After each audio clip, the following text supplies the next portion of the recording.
What is going on, guys? Alex Eubank here, coming at you with another YouTube video. Today I'm going to be going over how to grow your back, how to train your back, basically all the tips and the tricks that I've used over the last 5 years of me training that I've used to kind of help build my back.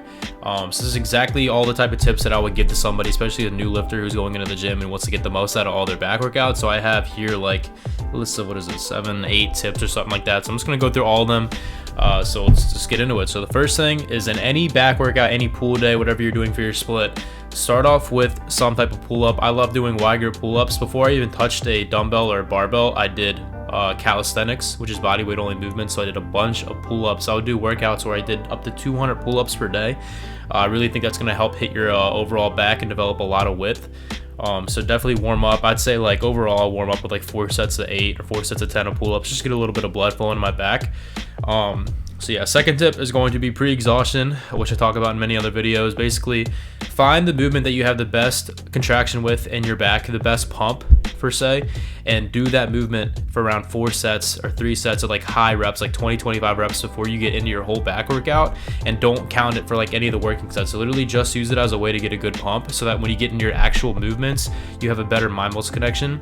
It's been shown in different scientific studies and everything that having a better mind-muscle connection, really trying to activate those fibers, has been shown to increase the amount of fibers that are torn up and that will build up over time in the long run. So mind-muscle connections are key to lifting, and you can increase that by having a good pump in that muscle. You'll feel it contract a lot easier when there's blood in there versus when it's not in there.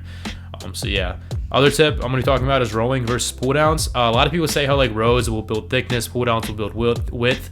I really found that to be a myth.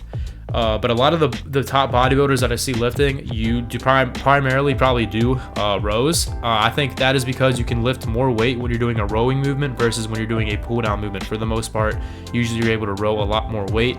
I don't think maybe there's a benefit to each personally. I'd say to do whatever you feel the best mind-muscle connection with. I'd say I do more pull down movements than rowing movements, only because I feel that I feel it in my back more on a pull down versus a row. I will still definitely do rows though, because I feel like it's best for mechanical tension, which is recruiting the most amount of muscle fibers you possibly can by lifting the heaviest amount of weight for the most amount of reps. So that's where I'll do like a lot of like T-bar rows. If you don't have any lower back issues, I highly recommend doing heavy barbell rows. Before I had back issues, I built a lot of my back and thickness off of heavy barbell rows, anywhere from like 5 sets of 6 to 8 reps. Now that my back's messed up, I kind of have to do chest supported rows. So I'll do like seated T-bar or like lying seated T-bar rows. I do a lot of seated cable rows. I'll do like the hammer strength rows. One of my favorites is like the low row, the plate loaded low row. It's also great. So really, when it comes to exercise selection for your back, on average, I'd say for me, I'll do like two pull down movements, and I'll do like 2 rowing movements, just split it up. Again, whatever you have the best mind-muscle connection with is going to be key to it. You want to make sure you're hitting all areas of the back. So I don't ever neglect like the erectors, the lower part of your back. So you do that over time, you'll probably have more back issues. And then you also have to make sure you hit your traps a little bit. For me, I don't shrug at all. I'll do these like little behind the back cable upright rows. I don't know how to describe it, but it hits your rear delt really well, and your traps and your rhomboids. So that's what I like to focus on. Everything else I focus on is really just lats, because pretty much when you're contracting your back, you're really kind of working all muscles of it for the most part. Next thing I'm going to be getting into is going to be intensity versus volume. There's a big debate over what's better, having more volume or having more intensity. For a natural lifter, I think that intensity is always very key when lifting. A lot of people do too much volume, but they're not going to failure at all, and they really just end up banging out like 20-30 sets of back, but they're going like 2 reps shy of failure. I would rather do instead of 20 sets of high volume, high reps, not going to failure, I'd rather you do like 8 sets of like all-out training, literally till you can't pull the weight anymore. Add in a drop set or something to really go to ultimate failure. I feel like over time, intensity is going to give you more bang for your buck than a ton of volume will, especially as a natural lifter. So I definitely recommend doing high intense sets. The way I would pick it, say I have 4 exercises in a back day, I'm probably going to pick the each of those 4 exercises. I'll probably do around 4 sets. The first 2 sets I'll kind of use as like a warm-up for each set, just to kind of make sure my mind is working with the muscle, get a good pump, and just get everything moving right. And then like the last 2 sets, usually when I go to failure, and then the second to last is like pretty much failure, then the last set is like ultimate failure, and I'll usually add in a drop set. That's how I like to like label my workouts, if you want to try that. But yeah, if you've definitely been a volume person like the last year or so, try out intensity. Try out training like 4 intensity, lower sets, high intensity, and I bet you'll feel so much more sore throughout the week. you know that it's working.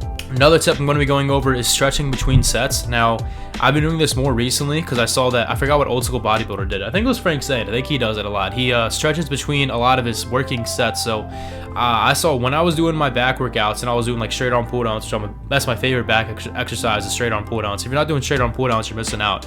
People try to tell me it does not hit your serratus, that little shark gill muscle that I do when I do my over double hand vacuum.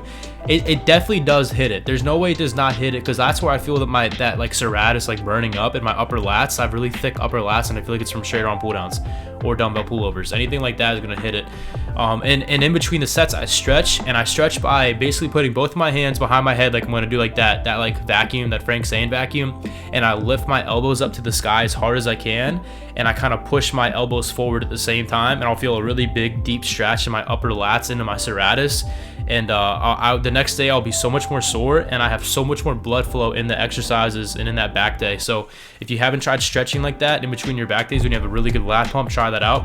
Flexing between sets is always still going to be good. So try doing like a lat spread, or just like flaring your lats out in between sets, just to keep the blood flowing in your lats. Again, more blood flow, better mind-muscle connection. Also causes metabolic stress, which is cellular swelling. We have more like blood and nutrients into the area of the muscle.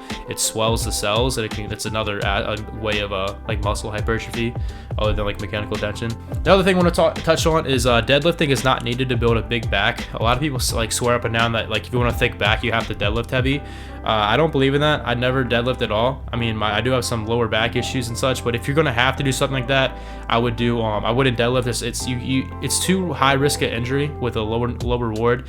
I recommend doing like rack pulls. I still don't do them, but if you really feel like that's gonna help your like traps build up in your rhomboids, or you're like a football guy, do rack pulls over deadlifts. Way better for you and less likely to get injured. Another tip is going to be utilizing one-arm movements. One-arm movements in training your back is very important, because it's going to allow you to get a far better stretch and contraction than doing two-arm movements. So like, let's say you're doing a seated row, for example, you'll get way more of a range of motion doing one-armed versus two-armed. And it's been shown that basically you rip your muscle fibers by contracting it so much under a load and then contracting it. So stretching it and then contracting it. So the more you stretch out those muscle fibers, the more they're going to be ripping up, and over time you're going to build them up more. So range of motion is key.